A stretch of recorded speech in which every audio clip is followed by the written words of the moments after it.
Sticking to college football, let's take a look at what teams have started out the season red hot from an against the spread perspective, shall we? They say good teams win and great teams cover. Well, how about both? BYU soared inside the top 25 and lead the way with a stellar 5-0 record alongside Eastern Michigan. And despite quarterback Matthew Sluka leaving the UNLV program last week, we saw all the news about that. The Rebels took care of business and remain a perfect 4-0 against the spread, and it wasn't even close, as now we welcome in Mike Calabrese. We heard from Colin Wilson and Brett McMurphy about a little bit about the Heisman race between Genty and Travis Hunter. Well, how about the gambling Heisman, Calabrese? Let's talk. We're heading to New York City, say tomorrow. Who are the candidates that will be taking a seat before we end up dishing out the awards? Give me the three. All right, let's start with Nick Nash, the San Jose State wide receiver. If you had on your bingo card that a Ken Niumatalolo wide receiver would lead the nation in receptions and receiving touchdowns, you'd be a liar. But they are undefeated against the spread, as you pointed out. Their spread and shred offense is dynamic, and Nash just keeps getting better. He was a converted quarterback, and in the last 2.5 years, he's become an absolute tactician on the perimeter. He's somebody that is absolutely electric, and it's one of the reasons why San Jose State is one of the most enjoyable teams to watch from a betting perspective, because the public is late to the party. Even this weekend, they're laying just 6 against the Nevada Wolfpack. That's not enough. I think they're going to continue this hot streak and get to 5-0 against the spread. All right, that's an interesting one in particular. I definitely can't believe a former quarterback is all of a sudden now just leading the nation in receptions and receiving touchdowns, and definitely deserves a seat at the gambling Heisman, because if you're betting San Jose State, you know the guy Nick Nash, not like most other college football names. That's the beauty of this gambling Heisman segment, that maybe these guys aren't names that you heard. And speaking of, Matthew Sluka kind of gave up his seat in New York City for another guy in this UNLV team. Who are you headed for the Rebels? Now, it'd be easy for me, talking UNLV, to say the seventh wonder of the gambling world, the Haj Mahal, Haj Malik Williams. Yes, he's playing very well at quarterback in Sluka's stead, but I'm going to go defense, because it's really what has been UNLV's calling card thus far this season. Their transfer safety, Jalen Catalon, has 4 picks on the season already and a pick 6. And the Rebs not only have covered every single game, they're covering by 24 points per game. That's first in the entire country. So his defense has earned a trip to the gambling Heisman final ceremony, and Jalen Catalon is my guy. Yeah, and shout out Mike Iannello, the UNLV t-shirt. He's Arthur Fist memeing over there in the background, probably watching this right now, because UNLV is unbelievable to start this season. And a date with Syracuse coming up this weekend, so we'll see how that one goes, if they can go 5-0 against the spread. The last one that deserves a seat at the Heisman table, at least for you right now in New York City, you're actually not going to a perfect team against the spread, but a surprise guy that has absolutely been on fire and turned around the Indiana program.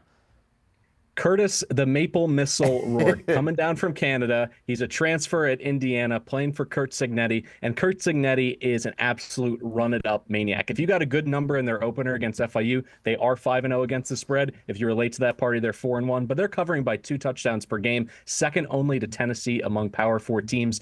And Indiana's offense is a wagon. They're averaging 48.8 points per game. They're 5-0 for the first time since 1967. Oh, by the way, that's the last time that they went to the Rose Bowl, and Rourke is third nationally in QBR with 13 touchdowns already on the season. He has done absolutely everything to make Indiana relevant. So I know that we should just go purely by the numbers, and it should be an undefeated team against the spread, but how can you not be impressed with the Hoosiers? I mean, literally. And a MAC quarterback making the transfer to the Power 4, and then all of a sudden he's been absolutely incredible. IU in general, nobody saw this coming.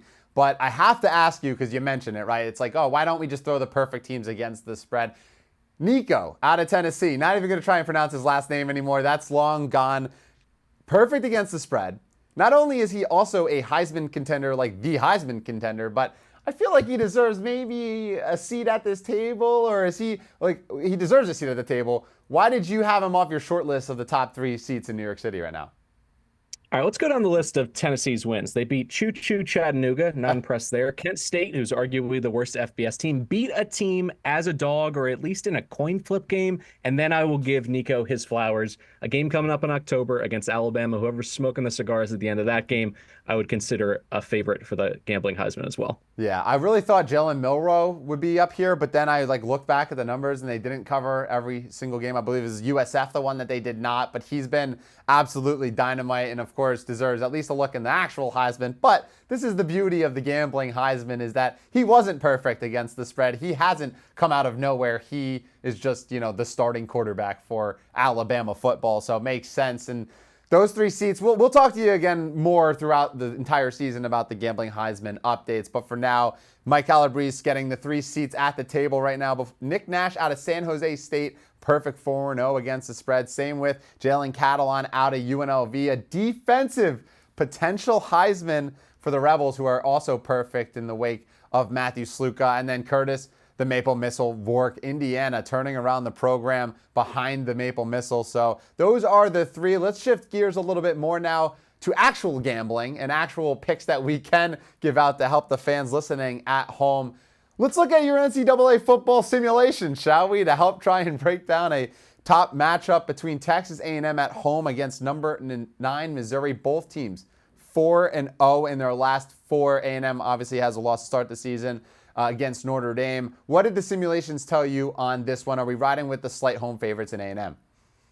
So A&M pulls this out. They don't cover the number, though. A&M winning 23-21 on a walk-off 47-yard field goal by Randy Bond. This was a game of missed opportunities for Mizzou. They got an early long touchdown from Luther Burden III, so it seemed like everything was going in their direction. Then they get a turnover, but A&M bowed their neck. The Wrecking Crew defense ends up stopping them in the red zone, and they miss a chip shot field goal. On the day, the Tigers only scored 3 points off of turnovers, and in the second half, it was a running clinic by the Aggies. They finished with 197 yards rushing. Moss had 96. Daniels, their second back, had 54. And Reed, getting the start once again over Connor Wiegman, had 47 yards rushing. And when the chips were down and they needed a drive in the final minute, he helps them, goes 3 for 5, passing through the air, 50 yards on that final drive, set up a 42-yard field goal. A little bit of nerves for the special teams. They get a false start. Don't worry, Bond banged it through from 47 yards at the buzzer for the Aggies to win.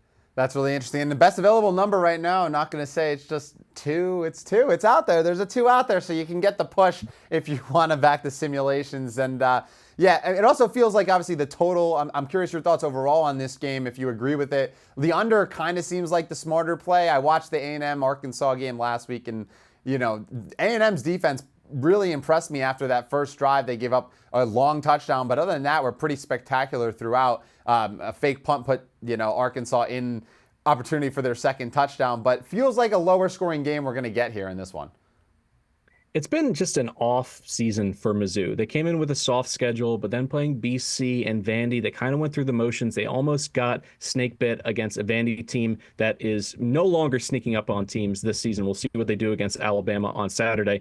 But at some point, you have to say, is the Missouri offense broken? And against an A&M defense at home with that rowdy crowd, I think it's totally reasonable to go with an under here. The simulation on the season has been more accurate on totals. So if I were to make a play based off of what College Football 25 has to say, I'd go under.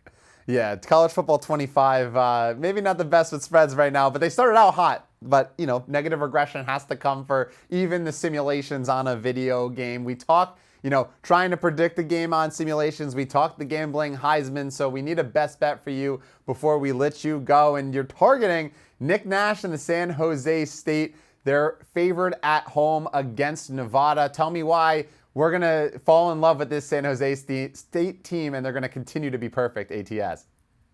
It's all about the spread and shred. As I mentioned, Niumatalolo ditched the triple option, all those years of success in Annapolis with the Naval Academy. He says, nope, I'm going to go to an air raid, brings in Craig Stutzman. This offense is cooking. Their quarterback, Emmett Brown, is averaging over 320 yards per game through the air, 13-4 touchdown to interception ratio. And Nevada, I do have to say this. The expectation, at least coming in for Coach Choate, was that this was going to be a year 0, potentially a winless year as he tried to get the right pieces in the portal. That has not been the case at all. They nearly upset SMU, who's proven to be a really feisty team out of the ACC this year in their opener. And since then, they've cashed a few wins. They've looked competent on both sides of the ball, but their calling card has been stopping teams in the red zone. They're top 25 in defensive touchdown percentage allowed inside their own 20. The problem is that San Jose State, not only can they spread you out, but they have have great red zone offensive packages. 16 trips for the Spartans, 12 touchdowns in those scenarios. So I think that's going to be the difference here. They're ending in the end zone on their drives where the Wolfpack are settling for 3. As long as it's under that key number of 7, I like SJSU at home as a favorite. Can SJSU end up being a perfect 5-0 and keep Nick Nash's gambling Heisman seat still alive? Only time will tell. But until then, Mike Calabrese, appreciate you hopping on. Enjoy the games, and we'll talk to you again very soon.